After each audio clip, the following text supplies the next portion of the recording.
Brad, the boys seemed pretty fired up this morning in a good mood. Yeah, we had a pretty good week. It's our first opportunity to have a proper week in terms of mirroring what we would do at home.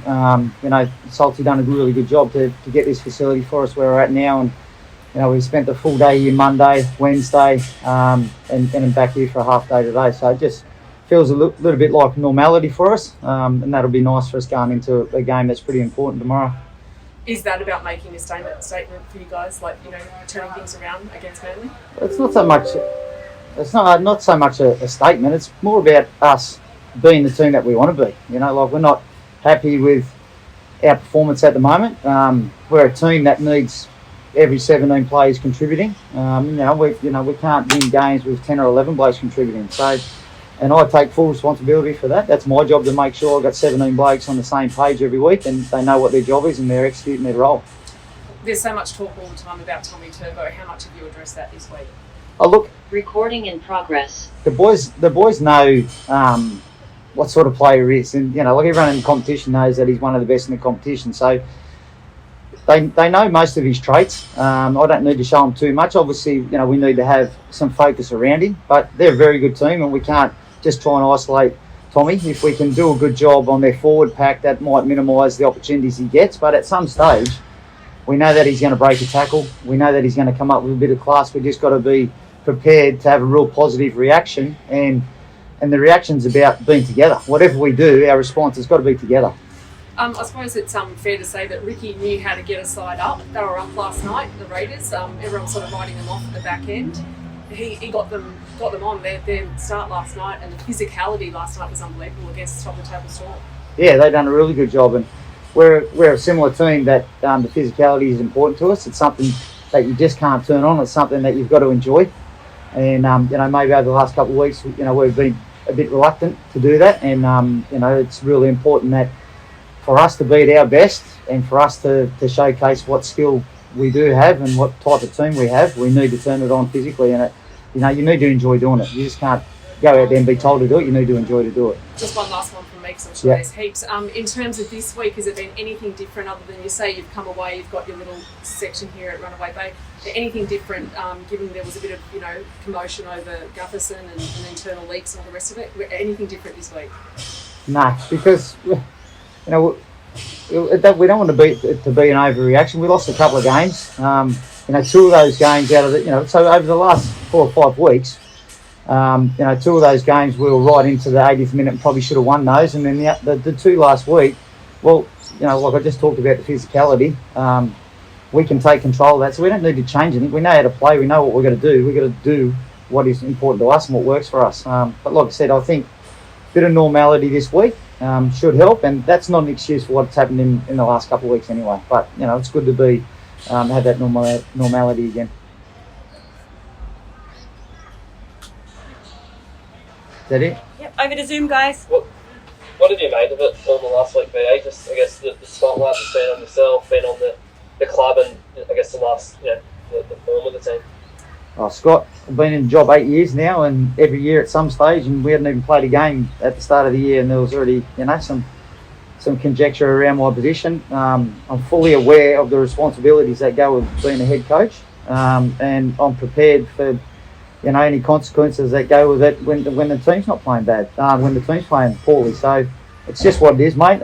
As a playing group, and they're very good in terms of, we don't discuss it. I never have in the time I've been here around what is said in the media, things that might be happening off to the side. We never ever discuss it as a group. We discuss the things that we can do and we're in control of, which is what we do on the field. And that's all we can do. And, winning's hard to do, but it's enjoyable. And, a win takes away all the noise, doesn't it? But, at the moment, the focus has got to be on us playing the footy that we're comfortable with. And if we walk off the field and we're comfortable with the footy that we play, I'm sure the results will change. It's been a bit said about, I guess, the setup of Parramatta, about recruitment, how much power or what role you have on that, your relationship with Mark O'Neill. What have you made of that? Mate, look, the club's done a very good job to give us a squad. I've never once complained in the 8 years of the squad that that we have to work with. with my efforts and the club's efforts, we've got together a very good squad.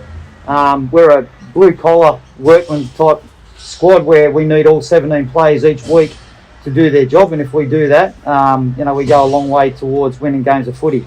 My relationship with everyone at the club is good, but when you're losing, things like this happen. And like I said, there's 12 teams right now at the moment that sit below us. So if you want me to be real honest, I think it's crazy that we're sitting here talking about my job. But all I know is that I'm doing the best I can. The players are doing the best they can. Yeah, our form's down a little bit, but we can easily turn that around.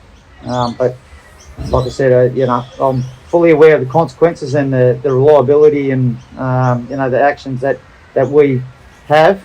They fall on my shoulders. Obviously, the stuff around Guppo, there's been a few whispers, there's been suggestions where that may have emanated from and whatnot. Are you concerned about the fact that there has been maybe leaks or just the way that has sort of snowballed in the last few days? Yeah, it doesn't concern me because I know it didn't come from us. I don't know where or who or how, and I don't really care because it's not important. It's not important. What's important is how we train, how we behave, and then how we play. Hey, B.A. Welsh, mate. Hey, Dan, how you going, mate? Yeah, I could do it just schedule things a bit early, a bit later, to be honest, mate. I nearly did it at 6 o'clock for you, mate. I nearly tried to get it on at 6 a.m. for you. You would too. Yeah. But just on Gutho, you guys put out a statement saying yesterday that parking negotiations till the end of the year. Will you, to avoid distraction over this period, will you look at doing that across the board, or is it a case-by-case basis just because, it's just noise that you don't need around the middle of the season, right? Yeah, well, I didn't know about the statement, mate, and so, look, it's what it is. If things need to wait until the end of the season, and that's what's best for the club and for Gutho, that's fine. But, look, I need to be 100% clear with you that I'm not focused on what happens in 2 weeks' time, in 4 months' time. I'm mainly worried about what happens tomorrow, and then I'll be worried about what happens, next week. So that's all that is really important for us at the moment. And what I do know is Gutho's comfortable in life being at this club. The club wants to keep him here, so it always works out. Sometimes it just takes a bit longer than other, negotiations. Yeah, and sorry that it's come up earlier, mate, but how are you looking tomorrow night? How's the setup? Is it 1-17? Yeah. Oregon got that bump to his head early last week in the game, and as a club, our players are very important to us, and we made the decision very, very early in the week to rest him, and that was, I'm not the doctor, but that was the advice that we were given from the doctors. So outside of that, our team's unchanged. Yeah. And that, in terms of, it is a big change in terms of the number 9, though. It's got a bit Does anything change with Joey coming in for Reed, just because, he was such a big part of when you guys were winning and putting on some great performances there? Yeah, I'm just trying to think back. When Joey did come in, did he play three or four games? I think we won over all those games. Yeah, I think we won all those games in with Joey, and Joey just did his job. Like I talked about, we need 17 blokes doing their job, and his role's pretty clear. Pretty clear and simple. Just get in the middle of the field and try and stiffen us up defensively, make his tackles. Be a bit of a pest into the bloke's legs, and then with the ball, if he sees any opportunities, he just needs to take them, but he needs to set up there early and make sure he gets his passes right. And he done that for us. So Joey's looking forward to the opportunity, and when you get injuries, it promotes other people to get a chance, and it's probably good for Joey and for the rest of our guys that have been up here training, and he's the one who's kept them going. They're not playing, and he's kept them going, and he's been the glue probably in that group of non-players for us. They're doing a great job preparing us each week, but it must be hard for them knowing that there's limited opportunity for them. But so to get Joey an opportunity, I know it's at Reed's expense, but it's probably a nice story for Joey and for the rest of those guys as well, because they're all pretty happy about him playing. And we've got Macca making his debut, who's been in that group as well. They've just been training their backsides off with pretty low opportunities to actually play any footy.